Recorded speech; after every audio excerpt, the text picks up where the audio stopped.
လက်ဖက်တုပ်လေးရတယ်စားကျင်နေပြီဝိတ်ကလည်းချနေတယ်အဲ့တော့ကယ်လိုရီနည်းနည်းနဲ့ဘယ်လိုလက်ဖက်တုပ်မလဲပပလှိထားတဲ့ဂေါ်ဘီလေး100 gram ကိုထည့်လိုက်မယ်ခဲညင်သေးတဲ့တစ်လုံးပလှိထားတာလေးလည်းထည့်မယ်ဒီနှစ်ခုပေါင်းမှကယ်လိုရီက50ဝန်းကျင်ပဲရှိသေးတယ်ထပ်ထည့်ကြရအောင်စီမပါဘဲနဲ့နှက်ထားတဲ့လက်ဖက်အသားတစ်လောက်တစ်စွန်းလုံးမှ14ကယ်လိုရီပဲပါတယ်နောက်စွန်းထည့်လိုက်မယ်ကွာ28ကယ်လိုရီပဲရှိသေးတယ်နောက်ပြီးမြေပဲသုံးတဲ့အခါမှာဒီလိုမျိုးစီတွေနဲ့ကြော်ထားတဲ့မြေပဲကိုသုံးတဲ့အစားဒီစီလုံးဝမပါတဲ့မြေပဲစားလော်လေးကိုတစ်စွန်းထည့်လိုက်မယ်နောက်ပြီးနှမ်းလေးလည်းတစ်စွန်းထည့်မယ်အရသာအတွက်စားလေးနည်းနည်းလေးထည့်မယ်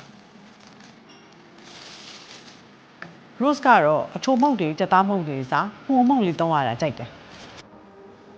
စီကိုဒီလိုမျိုး tablespoon နဲ့ထည့်မယ်အစား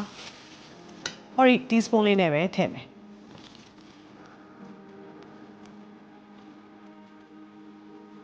အစွန်းဆိုရပြီ